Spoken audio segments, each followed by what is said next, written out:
एक बात पूछने का था तुमसे। बोलो बेटा। जिंदगी उथल पुथल हो गई है, ठहराव लाने के लिए थोड़ा टाइम मांगता है।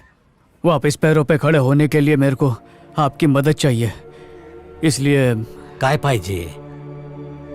महीने भर के लिए घर का खर्चा संभाल ले बाबा। 1 महीने के लिए मेरे को पाल ले। अरे बस इतनी सी बात, मैं सब संभाल लूंगा।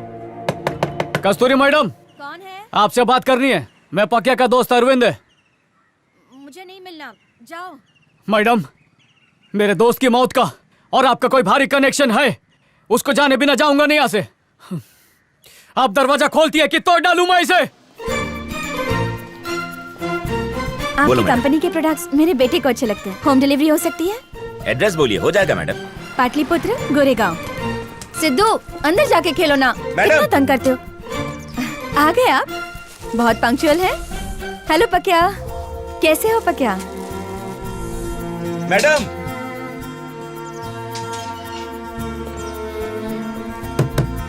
मैडम। हाँ पकिया।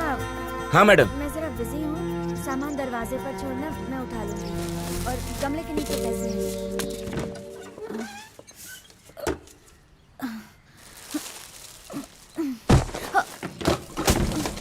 मैडम, मैडम, क्या हुआ मैडम? आप ये सामान किसके लिए मंगवाती हैं? आपका बेटा तो मर चुका है, हर तरफ कैमरा लगा हुआ है। अपनी हालत तो देखो, आखिर ये चल क्या रहा है? मुझे बताओ, नहीं तो मैं पुलिस के पास जाऊंगा। खुद को भी संभालने लायक हो गई, लेकिन ये खुशी के दिन ज्यादा नहीं टिके। वो धीरे धीरे बीमार रहने लगा। मुझे लगा नॉर्मल बीमारी है। डॉक्टर ने सीटी स्कैन करवाया। जब पता चला कि उसे कैंसर था।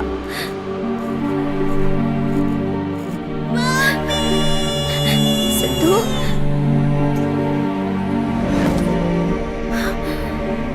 ट्रीटमेंट का कोई फायदा नहीं हुआ। हम उसे नहीं बचा पाए। मुझे यकीन नहीं हो रहा था। फैमिली हिस्ट्री में किसी को कैंसर नहीं हुआ था। मैं बहुत परेशान थी, इसलिए एक दिन मैं डॉक्टर से मिलने गई। क्या मैं इसकी वजह जान सकती हूँ डॉक्टर? पैक्ड फूड या ड्रिंक्स टेस्टी बनाने और उनकी ड्यूरेबिलिटी बढ़ाने के लिए ज्यादातर फूड कंपनीज हार्मफुल प्रिजर्वेटिव्स और केमिकल्स ऐड करते हैं। टेस्ट अच्छा होने से बच्चों को उनकी आदत पड़ जाती है। इससे लॉन्ग रन में कुछ बच्चों के इंटरनल बॉडी पार्ट्स में डैमेजेस होने लगते हैं। Depending on their resistance capacity to fight diseases, कुछ बच्चों पर उसका कम असर होता है, वहीं दूसरी ओर कुछ बच्चों पर ज्यादा हार्मफुल इफेक्ट होता है। अब स्ट्रॉन्ग इम्यून वाले बच्चे ट्रीटमेंट के बाद रिकवर हो जाते हैं, पर बहुत से कमजोर इम्यूनिटी वाले बच्चे अपनी जान गंवा बैठते हैं। बच्चा कितनी क्वांटिटी में उन प्रोडक्ट्स को कंज्यूम करता है, उससे भी बहुत फर्क पड़ता है। ज्यादा प्रॉफिट के लिए फूड कंपनी सस्ते और घटिया इंग्रेडिएंट्स डालते हैं, जैसे आटे की जगह मैदा, आर्टिफिशियल कलर्स, हार्मफुल केमिकल्स जैसे sodium nitrate, high fructose corn syrup, घटिया क्वालिटी का ऑयल एटसेट्रा। आपके बच्चे का रेजिस्टेंस पावर लो था। लंबे समय तक जंक फूड और पैक्ड ड्रिंक्स कंज्यूम करने की वजह से उसे कैंसर हुआ। ज्यादातर फूड कंपनीज ना तो गवर्नमेंट के सेट गाइडलाइंस और रूल्स फॉलो करती है, ना ही बिजनेस एथिक्स। ह्यूमन वैल्यूज से उन्हें कोई सरोकार नहीं। पेरेंट्स को अपनी जिम्मेदारी समझनी चाहिए। बच्चों को जंक फूड से दूर रखना चाहिए और उन्हें घर का खाना ही देना चाहिए, वही सेहतमंद है। दुनिया में सबसे ज्यादा कैंसर पेशेंट्स जिन देशों में हैं, उनमें हमारे देश का नंबर 2 है। कितने दुख की बात है, हमारी नई पीढ़ी फास्ट फूड की शिकार हो रही है, उसकी वजह से मर रही है। अपने बच्चे के असली कातिल को सजा दिलवाने के लिए मैंने सैफरन कंपनी के ऊपर केस कर दिया। आपके पास क्या प्रूफ है कि सैफरन कंपनी का प्रोडक्ट खाने से बच्चे को कैंसर हुआ है? स्कूल में कुछ गलत खाया होगा, या खाने पीने में प्लास्टिक का इस्तेमाल करता होगा, या फिर हो सकता है आपकी सिंथेटिक साड़ी की वजह से हुआ हो। सबूत ना होने से कोर्ट ने मेरा केस डिसमिस कर दिया। कोई मेरा साथ देने वाला नहीं था। तब मैंने फैसला किया कि मैं खुद सबूत इकट्ठा करूंगी। फिर मैं भी सैफरन के ही प्रोडक्ट्स खाने लगी, वही जहर जिसे खा के मेरे बेटे को कैंसर हुआ था।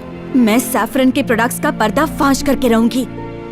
अपने ब्लड सेल्स में होने वाले बदलाव को मैं पूरी तरह से ट्रैक कर रही हूँ, पर इसके रिजल्ट्स आने में 4 महीने तो लग जाएंगे। शायद तब तक मैं इस दुनिया में ना रहूं, और इसीलिए 24 घंटे मुझ पर नजर रखने के लिए मैंने कमरे में CCTV कैमरे लगाए हैं। सैफरन के प्रोडक्ट्स एक स्टोर से होम डिलीवरी करवा रही हूँ। आज पहला दिन।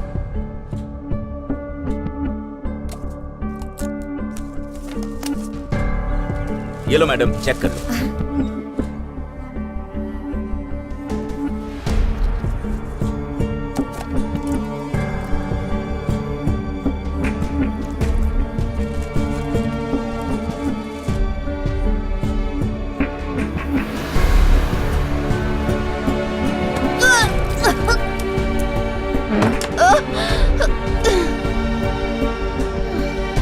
आज पहला दिन।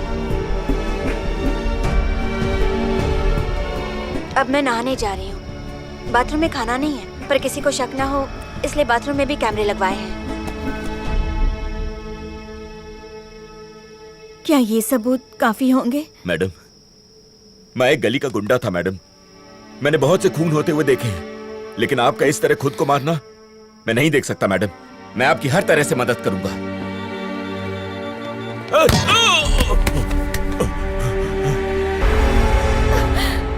मुझे यकीन नहीं हो रहा कि बकिया नहीं रहा। कैसा समाज है हमारा कि एक माँ के हाथों अपने बच्चों की हत्या करवा रहा है। हर दिन अपने हाथों से उसे जहर खिला रही थी।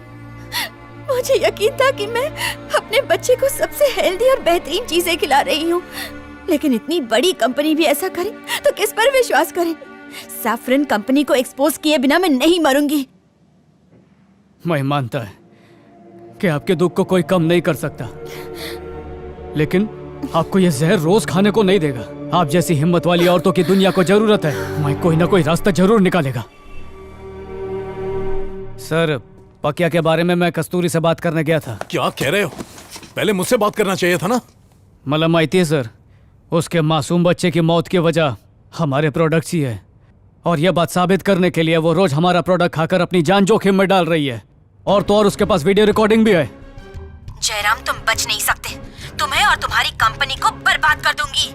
उसकी हालत बहुत खराब है, किडनी वगैरह भी जवाब दे चुके हैं सर।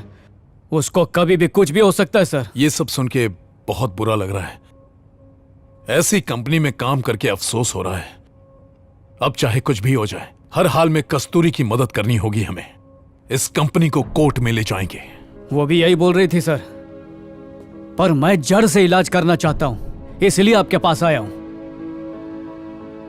कैसे? सर, मेरे को जब किसी ने हत्यारा बोला तो मुझे बहुत बुरा लगा। अगर हम मजदूरों को एहसास दिलाएं कि कस्तूरी के बच्चे के मौत के जिम्मेदार वो हैं, तो उनको भी बुरा लगेगा और वो कंपनी के खिलाफ बगावत कर डालेंगे सर। आखिर ये जहर बनाने और बांटने का घिनौना काम मजदूरों के हाथों से तो करवाते हैं। मजदूरी बदलाव की पहली सीढ़ी है सर। दिमाग ठिकाने पर नहीं है? क्या लगता है मजदूर बदलेगा? मजदूर इसमें हमारा साथ देगा? वो बोलेगा कि नहीं सर, मैं आपका साथ नहीं दूंगा। तब क्या करेगा तू? अगर गलती से 2-3 मान भी गए तो उससे प्रोडक्ट पर कोई भी असर नहीं पड़ने वाला। बेवकूफी है, ये ख्याल अपने दिमाग से निकाल दे। सर, पहले भी ऐसे ही मुद्दे पर अपना डिस्कशन हुआ है। जब आपने मुझसे पूछा था कि जो लोग टीवी नहीं देखते उन तक अपनी बात कैसे पहुंचाए, मैं बोला मुमकिन नहीं, पर आपने मुस्कुराते हुए मेरे को देखा और बोला कि मार्केटिंग में नामुमकिन नाम की कोई चीज ही नहीं होती। सर, जब मार्केटिंग से लोगों तक अपना प्रोडक्ट पहुंचा सकते हैं तो उन तक अपनी तकलीफ भी पहुंचा सकते हैं। अपनी फालतू की बकवास बंद करो। ये उस औरत का वहम है कि हमारा प्रोडक्ट हेल्दी नहीं है। मुझे दुख है कि मेरे साथ रहकर भी तू मार्केटिंग नहीं सीख पाया। मुझे उस कस्तूरी से सारे वीडियोस ला कर दो। End of discussion, get out. चल तो है। आज ऑफिस में कुछ अजीब बात हुई। एक 2 टके का मजदूर मुझसे आकर यह कह रहा है कि ग्राहक की तकलीफ वहां काम कर रहे मजदूर से कैसे कही जाए। मैं तो शॉक्ड हो गया। अब एक कंपनी का मजदूर क्या ग्राहक से डायरेक्टली कनेक्ट हो जाएगा? कभी सोचा नहीं था इसके बारे में। कोई फायदा नहीं होगा। मैनेजमेंट में बैठा हर ऑफिसर करप्ट है, उनसे बात करना ही बेकार है। और जो ग्राहक है, आलस की ऐसी चादर ओढ़ा हुआ है कि वो खरीदना बंद ही नहीं करेगा। और हम जैसे नौकरी पेशा लोग टारगेट के चक्कर में अपने जमीर को थपथपा के सुला देते। अगर कोई बदलाव ला सकता है तो वो सिर्फ मजदूर है, उनके सिवा कोई कुछ नहीं कर सकता। अरे उनको क्या पड़ी है? वो आए, अपना काम किया, घर जाके सो गए। तुला कड़त नहीं का? चाहे मजदूर बोल लो या ग्राहक बोल लो, कुछ फर्क नहीं पड़ता है, क्योंकि आखिर में दोनों एक की चेहरे। कुछ नहीं समझा। ड्यूटी के सिर्फ 8 घंटे के लिए तो मजदूर है। अरे अब बाकी टाइम वो क्या है? ग्राहक ही तो है। खाने पीने और बाकी चीजों की जरूरत उसको नहीं पड़ती है क्या? अगर उन लोग ये बात समझ गए ना तो सब कुछ ठीक हो जाएगा। तेरे बस का नहीं है, तेरे से कुछ नहीं होगा, फालतू बकवास मत कर। बरोबर बोला, कुछ नहीं होगा, ना हम सुधरेंगे ना कुछ बदलेगा, सब ऐसे ही चलता आ रहा है, चलने दो इसको। पर मैंने आदि सर से सीखा है कि मार्केटिंग में इतनी ताकत है कि आप कुछ भी बदल सकते हो। ये बात भेजे में पत्थर की लकीर की तरह छप गई है। अब चाहे मेरा गुरु मेरा साथ न दे या कस्तूरी कमजोर पड़ जाए, मैं पीछे हटने वाला नहीं है। अच्छा ठीक है, हम लोग कल आराम से बात करें, अभी चलते हैं। मेरी बात सुन, एक बार क्या 10 बार सोच के देख लिया हमने। तेरे इस आंदोलन से ना ग्राहक को फर्क पड़ेगा ना मजदूर को। जब तुझे पूरी बात नहीं पता तो इसमें कस्तूरी को क्यों घसीट रहा है? उसे उसके हाल पे छोड़ दे, वो अपने हक के लिए खुद लड़ना जानती है। तू एक भी मजदूर को अपने मालिक के खिलाफ आवाज उठाने के लिए राजी नहीं कर पाएगा। हम लोग 200 साल से क्या पढ़ते आ रहे हैं? Macaulay education system.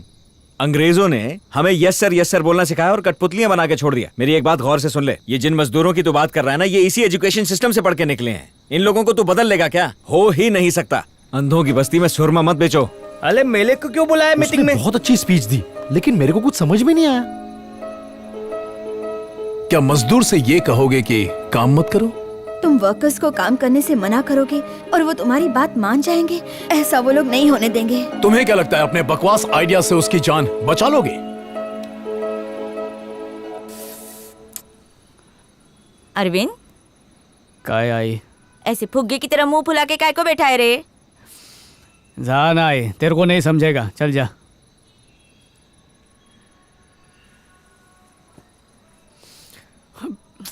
आई बेटा, उधर से मैं तुम लोगों की बातें सुनी। अगर तू मेरी बात का बुरा नहीं माने तो एक सलाह दूं। तुझे ये बात बताते हुए बड़ा अजीब लग रहा है, पर मैं तेरे को बताएगी।